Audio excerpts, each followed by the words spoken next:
Chers petits observateurs, j'espère que vous allez bien, du moins autant que possible pendant ce temps de confinement. Ça va durer jusqu'au 11 mai, alors petit bonbon pour les fans. Présentation de la C6, je ne vais pas vous faire un cours, tout le monde connaît cette voiture, mais je vais vous donner 10 détails auxquels j'ai réfléchi qui font que cette voiture est vraiment spécifique et unique. Premier détail qui me fascine sur cette voiture, c'est ses feux de position. Il y en a deux de chaque côté, vous voyez, avec ces petites ailettes à l'avant et à l'arrière. Alors il faut savoir que ce n'est pas du tout obligatoire en France, ça l'est aux États-Unis, où généralement vous avez soit des catadiopes, soit des lumières sur les côtés. Je ne sais pas pourquoi la C6 en a, peut-être est-elle pensée à l'export, mais toujours est-il que la nuit, quand vous la voyez comme ça, vous avez l'impression d'un Boeing sur le tarmac avec les lumières au bout des ailes, ça lui donne un côté très impressionnant. Et pour info, il y a un mode, on peut les désactiver au tableau de bord. Voilà, je trouve que c'est génial parce qu'aucune autre voiture n'a ça, à ma connaissance, en France. Deuxième détail que j'adore dans cette voiture, c'est ses contre-portes qui ont à la fois ces vides-poches en bois qui remontent très lentement une fois qu'on les a ouverts comme un ascenseur. Ça n'appartient qu'à elle. Et autre pièce spécifique, c'est la platine des réglages électriques des sièges. D'habitude, on a toujours des petits boutons sur le côté, c'est toujours standard. Là, ils ont fabriqué ça pour la voiture, personne d'autre ne les a eus. Ça reprenait un peu l'idée des Mercedes, vous savez, pour faire le fauteuil. Là, c'est l'assise.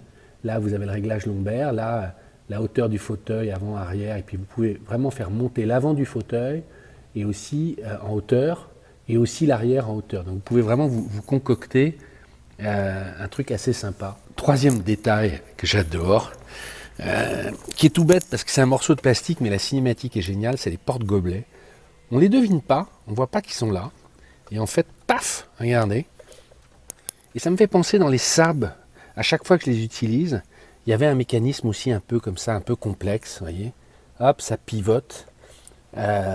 C'est pas super bien fini, mais ça a de la gueule. Et voilà, c'est typiquement aussi propre à cette voiture. Alors, autre petite observation qui est rare, parce que j'ai appris il y a très peu de temps, sur cette voiture, sur la C6, il y a un aileron qui se déploie automatiquement à l'arrière, je crois à partir de 80 à l'heure.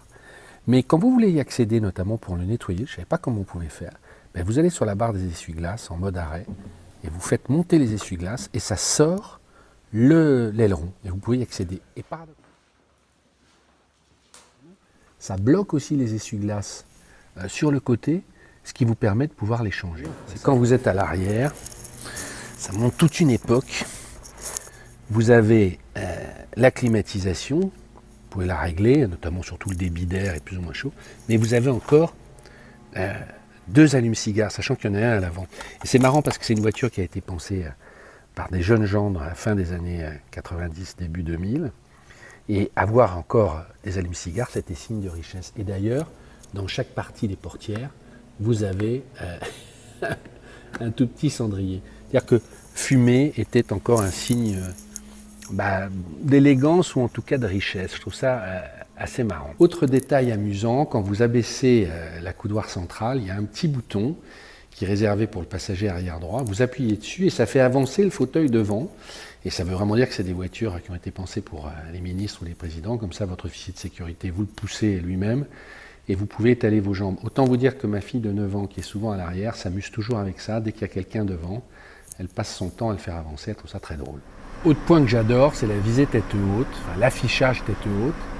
En 2005, c'était une nouveauté de l'avoir, qu'on pouvait régler en hauteur.